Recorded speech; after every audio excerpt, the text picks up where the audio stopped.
Hello, and welcome back to the Cuse Conversations podcast. I'm John Boccacino, Senior Internal Communications Specialist at Syracuse University.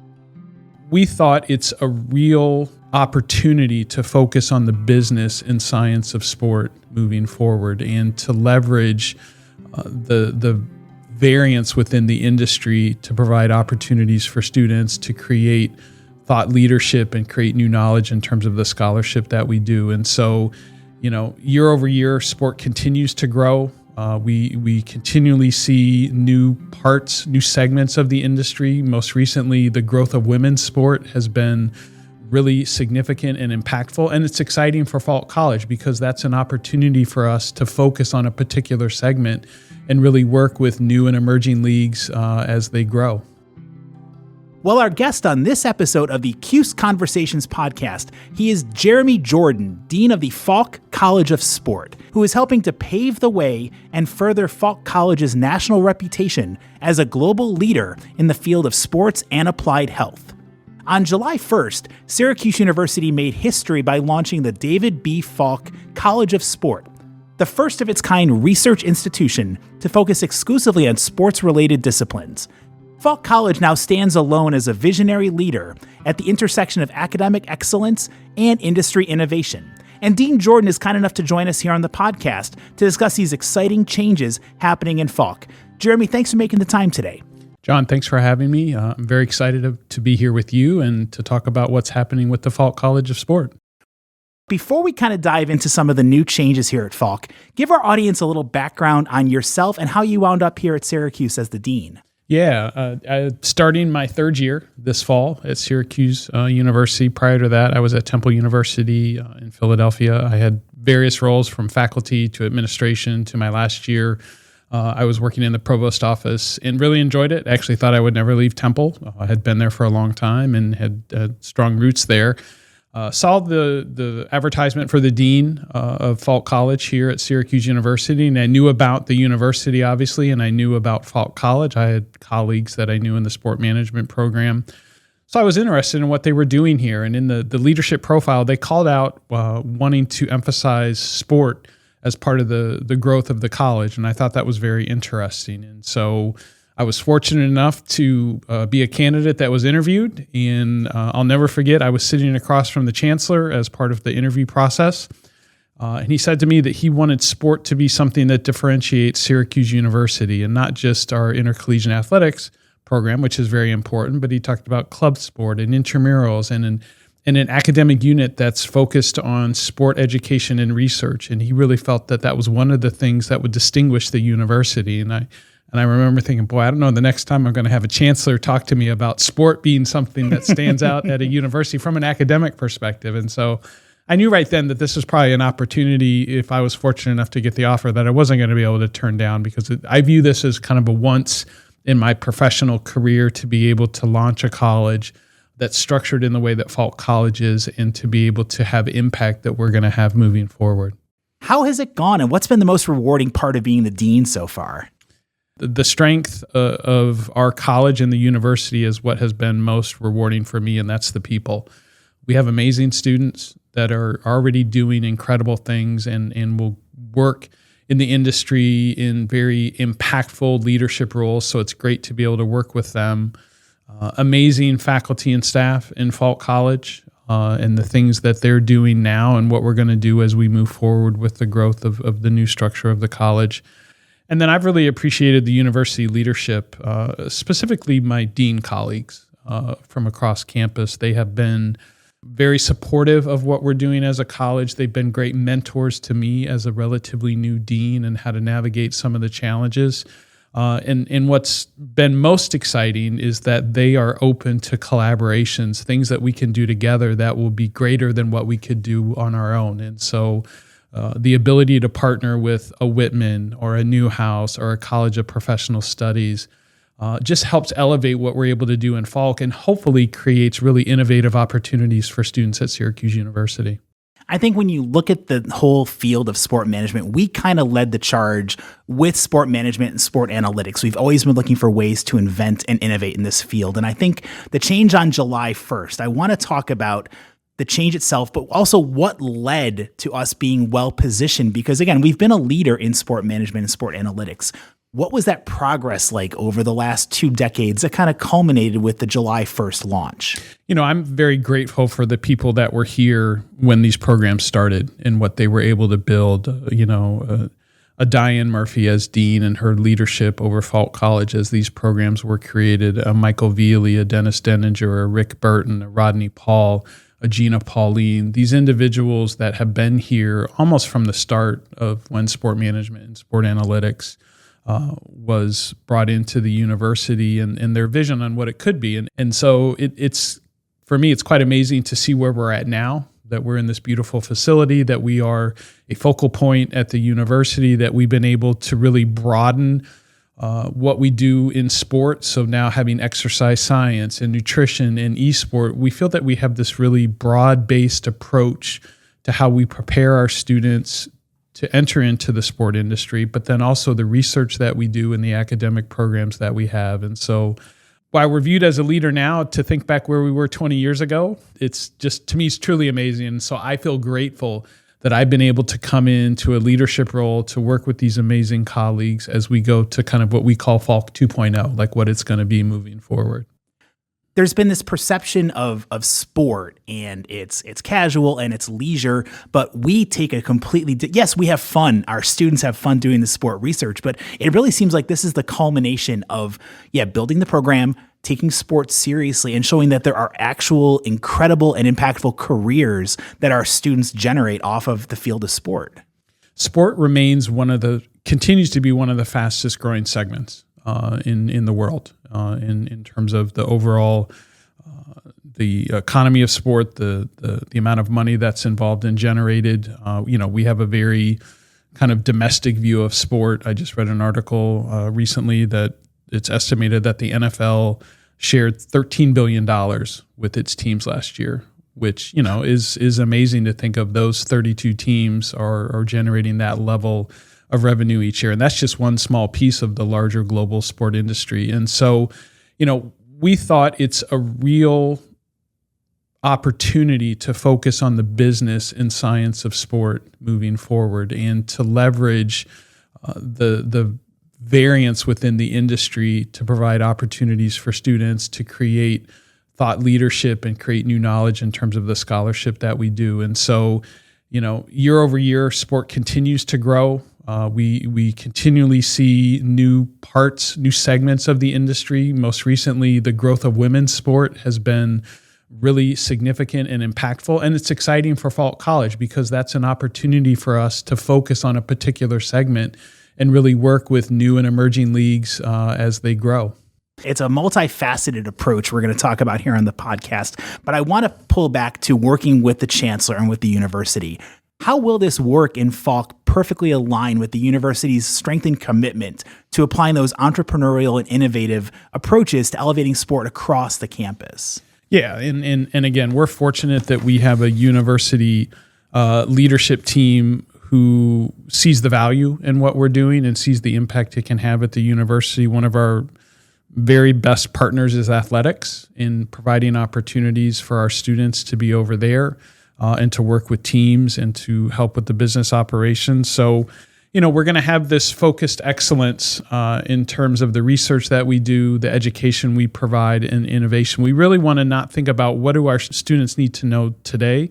We want to prepare them for what they need to know and understand for the next 10 years so that they can be out there leading innovation in terms of technology, in terms of analytics, in terms of fan experience, in terms of research on health and human performance.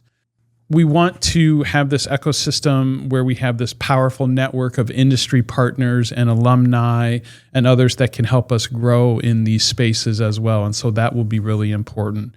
I think one of the things that we connect most directly with, if you think about the strategic plan, the academic strategic plan here at Syracuse Leading with Distinction, is this concept of human thriving. And that's really what we see as our opportunity through what we do for our students, what we do with research, to really help people in society thrive, because sport is an opportunity for leisure. It's an opportunity for enjoyment. In addition to, the very serious business aspects and the science of it, we see that that's a way for Falk College to help contribute to the overall university priorities. And when it comes to those priorities, I know there's different areas of academic excellence that are tied in with launching the Falk College of Sport again on July 1st. Explain for us those different areas of academic excellence and the thought process, how those will continue to further us as a leader in higher education. Yeah, again, we're taking a broad-based view of sports. So sometimes when people hear the word sport, they think of the games. And so that's an element of what we do, professional sport, collegiate sport, high school sport, community sport. But it's sport more broadly in terms of human performance, in terms of wellness. And so we're wanting to have opportunity to develop impact and grow impact in all of those areas. So I think of them as buckets. We have 4 buckets that aren't, standalone. They're connected in many ways. But the first one is the business of sport, obviously. We want to continue to drive innovation around what we do in sport from a business perspective, whether it be revenue generation, whether it be college athletics and the changes that are happening right now, whether it be fan experience or how we utilize data for decision making. We want to be on the forefront of impacting the business of sport.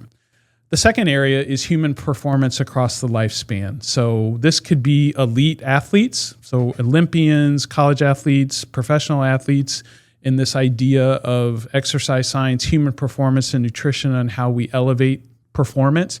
But it also could be, old people like me who still want to get out there and be active and do things and understanding how the body works and how we can have optimal performance even for someone who's a recreational athlete. So it's the whole spectrum of human performance that we want to impact. And then sport tech and innovation. This kind of, goes back to the concept of what students need to know, not necessarily right now, but 10 years from now, in terms of how we're going to utilize technology, how we're going to be innovative in the things that we do.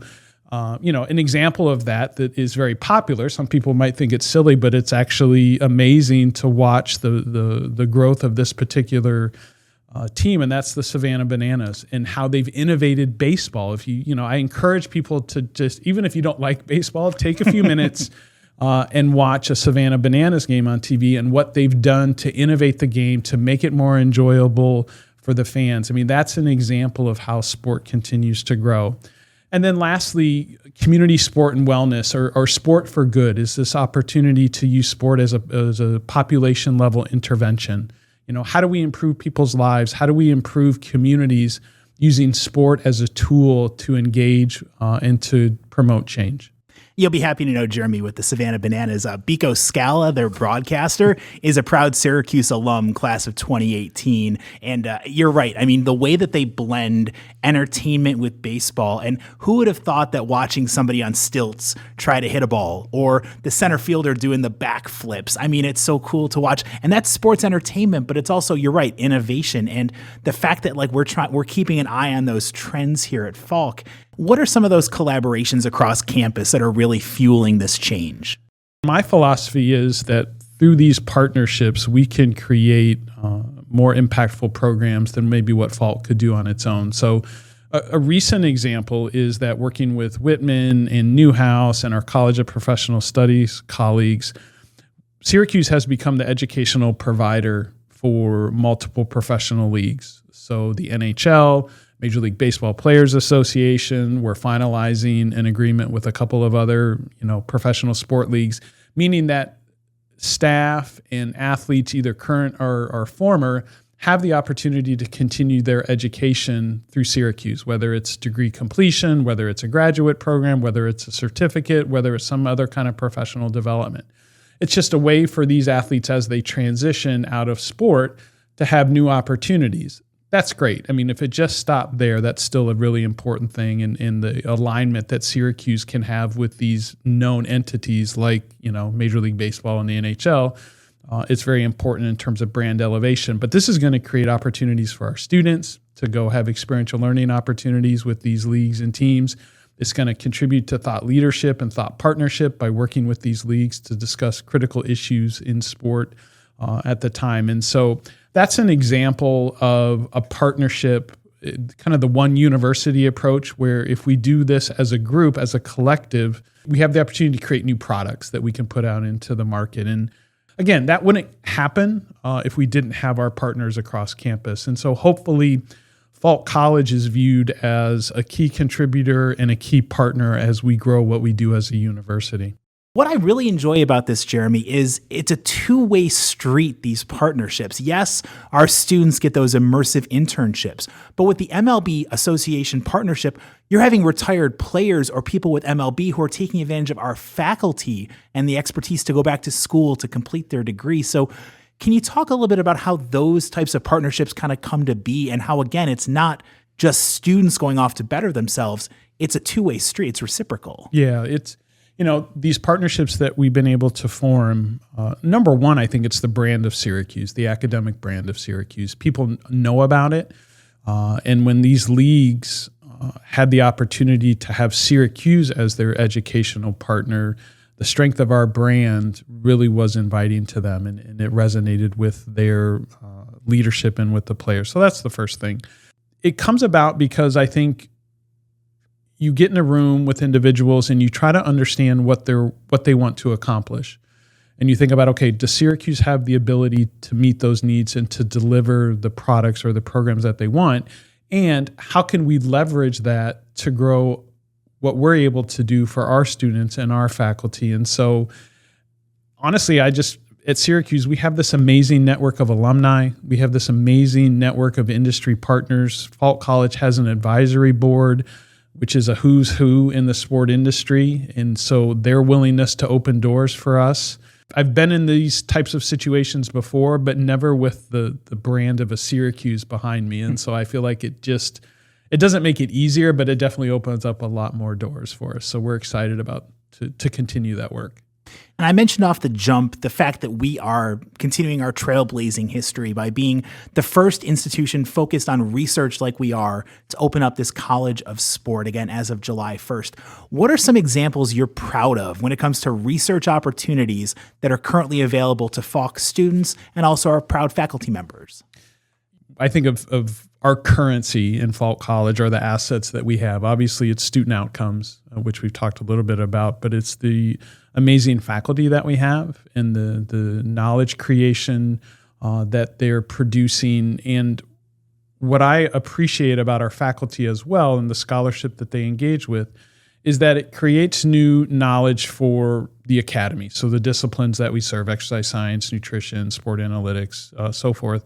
But it also is industry relevant. And so our faculty work very hard to make sure that the research that they create, they're able to translate it to application to policy and practice. And so I think that helps position Falk College as well as a leader in research, because not only are we driving new knowledge within the academy, we're translating for industry application. And so I'm excited about a recent project that will start here soon. It's a collaboration between Hendricks Chapel and Falk College of Sport, where we're going to be looking at the next 3 years, this idea of character development and teamwork through fan engagement. So people that observe sport, attend sporting events, are they able to learn any lessons around character, around teamwork that they can apply in their daily life? And so there's a long line of research about character development and sport participation, but we're trying to extend it to not just participation, but observation. And so it's unique in that sense. And so that's a funded project that will start here soon. And I'm grateful that Falk College will be able to work with Hendricks Chapel and Newhouse as well. We have faculty that are doing research around prevention of injuries from falling for both, again, all age groups, but older adults. How do we help people in terms of overall wellness and quality of life? We have a faculty member who's doing research on when someone is injured, can they use visualization to not lose muscle mass? And so think about the application for athletes in that sense. Someone who's prevented from training, can they still maintain a level of muscle mass and strength through visualization? And so again, kind of innovative approach to injury prevention and recovery. We have faculty members, Lindsay Darvin, who's doing a lot of work on gender equity in sport and sport leadership and is viewed as a leader in that space. Jessica Gary is doing work on the impact of nutrition and athletic performance. And a really fun kind of outcome that we saw this spring was a student, a senior sport management student who was a member of the women's soccer team here at Syracuse, became the first female winner of the research award at the MIT Sloan Sport Analytics Conference. That it's the most prestigious sport analytics conference in the world. It's been around for 19 years. She worked with two faculty members from Falk, Justin Ehrlich and Shane Sanders. It's impactful. That's the first time that Syracuse has won that award, and they get over 7,000 applications to compete in this research competition, and they pick 7 who get to present. Ava Uribe is her name. She was the first woman to ever win. And so we're just so proud of our faculty and our students. And it's just an example of what's happening now, but what's to come in terms of the research that we do. We have also been raising the bar for women, getting access to sport opportunities, sport research. Explain a little bit what we're doing to try to raise up and attract and bring in that next. We obviously want all great student researchers to come, but specifically focusing on women in sports. One of the things that we've done recently working with the Chancellor's Office and Candace Campbell-Jackson is that Syracuse has a partnership with an organization called Women Leaders in Sport, which is the premier professional development organization for women who want to work and do work in sport in leadership roles. We're their only academic partner, and so we're very excited for that. What that's allowed us to do is to provide opportunity for our students and our faculty and staff to access resources that Women Leaders puts out there. And I encourage the audience, again, go to Women Leaders in Sport and look at the organization and the amazing work that they do and the programming that they have. We're now able to offer that to our students. So as they go through their academic experience, they can engage with the professional development opportunities and the networking opportunities and the mentorship. We take a group of students every year to the convention. This year we'll be in Kansas City, and it's really impactful. This is a priority for us because I already mentioned that women's sport is one of the fastest growing areas in sport, in the larger sport industry. Yet, the number of women who are in leadership roles still is low. And it's definitely not where it wants to be. And quite honestly, we're looking at ways to attract more women to our program, especially those that want to work in the sport industry. And what unique experiences can Syracuse provide that will kind of launch their careers once they're done? And how can we engage them with our faculty from a research perspective that will be impactful to that particular industry? And so, we have a commitment to develop all of our students to assume leadership roles in some aspect of the sport industry moving forward, but we also are trying to create a very unique experience and pathway for women who want to work in sport. And that's really, if you're listening to the podcast and you're a prospective student, what would you say to that next generation who wants to get into sport management, sport analytics? Why Falk? Yeah, because I think we're going to be able to provide opportunities through our partnerships, through our academic programs, through the faculty that we have that I don't want to say won't be available elsewhere, but will be very unique. And I think you would want to take advantage of that.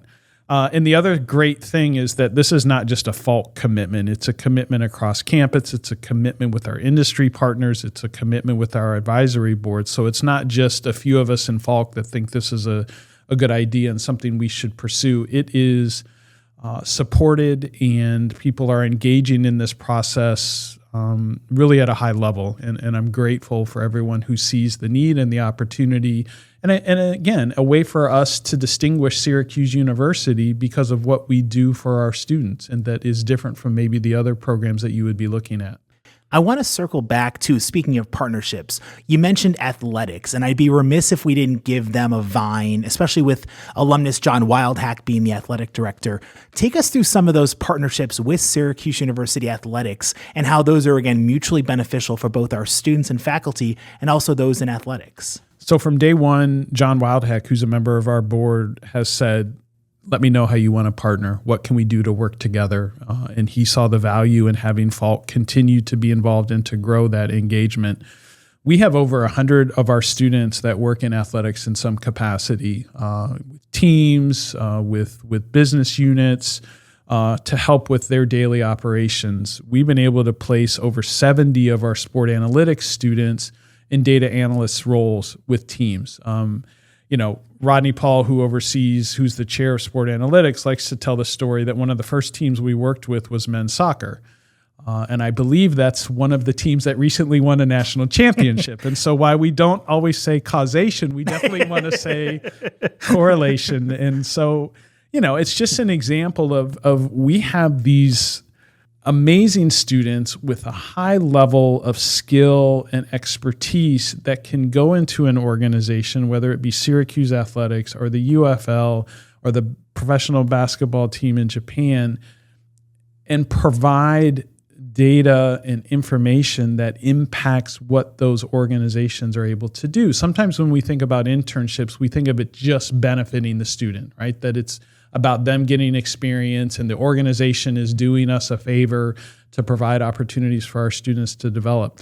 I always tell the organizations, as soon as you get our students working for you, you're going to see the value and you're going to come back to us and want more of our students to get involved. And that's what we've seen with athletics, is that we start with one team and then it grows and then it grows. And so now, again, to have 70 of our students working with our athletic teams over there, and now we're starting to work with club sport teams, and how do we help them have even greater impact and outcomes and be even more competitive? Because I don't think I'm divulging a secret. The chancellor has said that he wants us to have the most successful club sport program in the company or in the country. And so we see an opportunity at Falk College to engage with those teams and that group like we do with athletics.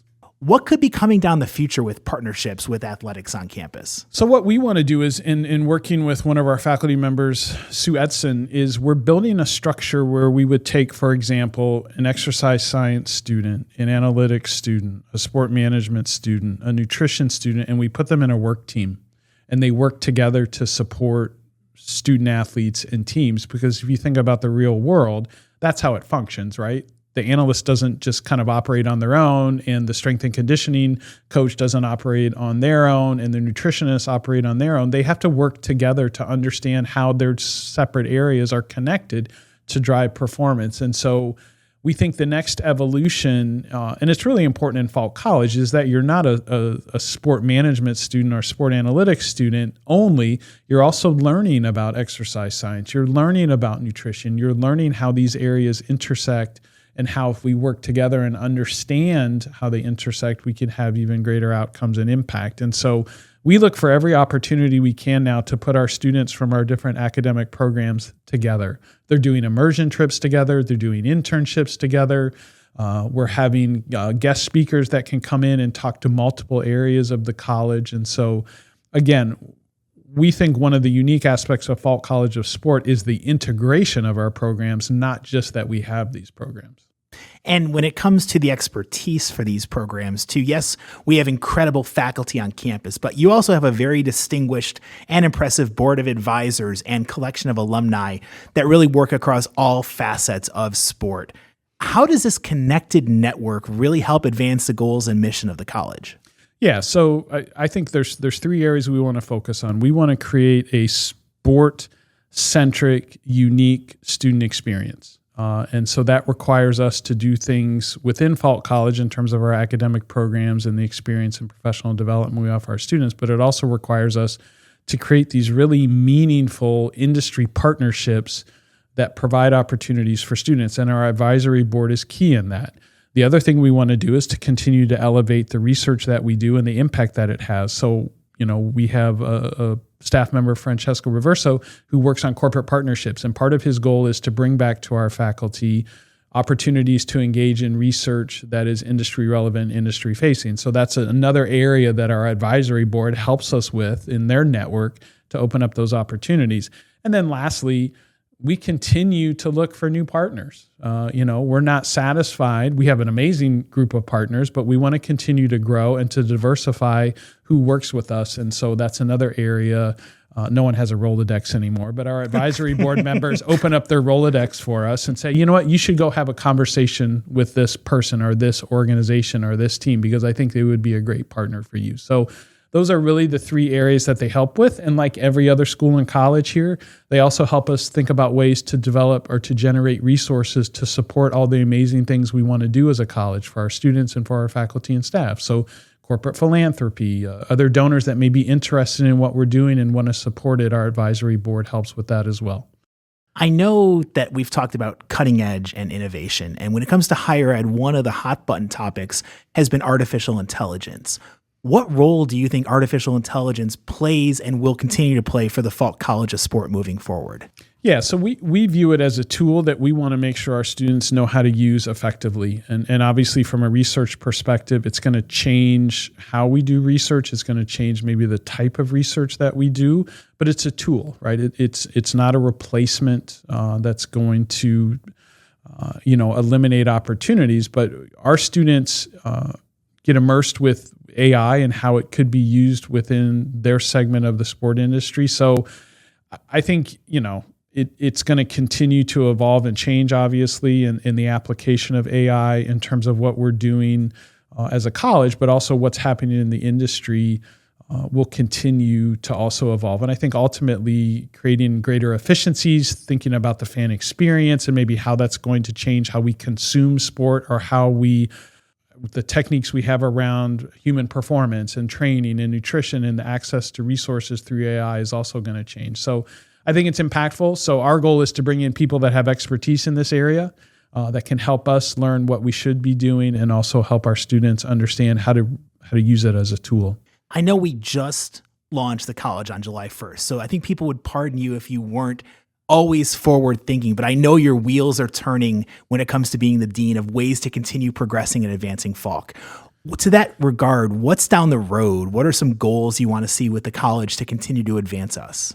We want to continue to grow our global impact. We are developing a partnership with Oldham in England through some of our faculty members, which we think will kind of address the 4 areas of excellence we're pursuing that we talked about earlier. So how do we grow global opportunities and connections is one. I think as sport, and again, sport broadly used in quotations, continues to evolve, how do we create innovative academic programs and new academic programs that best position our students, not just to be successful in what they do in sport, but to be leaders in sport. And so, we're thinking about how the industry is evolving and what that means for us in terms of our degree programs, the other curricular opportunities we provide to our students. And then, we are in the process of working on a research center that's focused on sport, which we think will be a platform to engage at an even higher level with both industry partners and foundations that are interested in understanding things differently, creating new knowledge, translational knowledge. And so those are some of the things that we're working on right now. You have an extensive career as a researcher in sports, in sport management and sports analytics. How did you get started researching sport, wanting to get involved down this field? My experience is very similar probably to a lot of our students and faculty. Sport was pretty important to me growing up. I knew pretty early on that I was never going to get paid to be a professional athlete. And so once I accepted that, then it was like, well, how do I stay involved? And so my goal out of college, I was going to be a high school AD and coach. And I did that for a little while. And that just, it was great, but it wasn't the fulfillment I was looking for. And I was really interested in the broader industry and especially from an educational perspective. And so, I went back and did a PhD in sport management and started in the academic track. And then I got really interested from a research perspective on the impact of sport events and participation in sport events. So we did a lot of work on running events. And I think our findings are not necessarily unique to running, but that was just the context that we did. Understanding the impact of hosting these large events on communities, So how does it bring new money into the community that supports the economics of the community, to how it changes people's attitudes and behaviors that participate, which has led to what we're going to do as Falk College with the partnership with Hendricks Chapel and that grant. We're really going to understand students' psychological attachment to Syracuse athletics, and we're going to segment them based on how connected they are, how important Syracuse athletics is to them, and how that maybe changes or drives attitude and behavior. And so I guess more broadly, I've been interested throughout my academic career on the impact of sport. I view sport as something that's very powerful, that can be very impactful. And so how do we learn more about that process? What was that moment that you realized the power of sport as a fan? Was it you watching a favorite team growing up that really connected the dots, that it's more than just wins and losses? This is a powerful method of connecting. Yeah, I mean, it creates community. If you go to a sporting event, you'll see people that have like interests and experiences that probably wouldn't have those opportunities if they weren't at that sporting event. And I joked the other day when's the last time you did face painting to go to the grocery store? I mean, sport brings things out in us, both good and bad. I mean, there's a lot of things about sport that are not positive, but it just is something that a large portion of society, I don't want to overstate this, but they have an interest in sport, and it builds community, and it gives people a common interest. And then just, I guess on the other end of the spectrum, seeing how sport, especially with youth, changes their trajectory in terms of how they think about academics, how they think about citizenship, how they think about their community. We've had a number of studies that have shown that participation in sport drives some of those positive outcomes. And it's more of not just the sporting activity. Like, it's not that they play basketball, but they're part of this group that has this common kind of focus and experience. Jeremy, thank you for making the time, for pulling back the curtain, and for having a really candid conversation about an exciting and emerging trend taking place here on campus. John, I appreciate the opportunity. Thank you. Thanks for checking out the latest installment of the Cuse Conversations podcast. My name is John Boccacino, signing off for the Cuse Conversations podcast.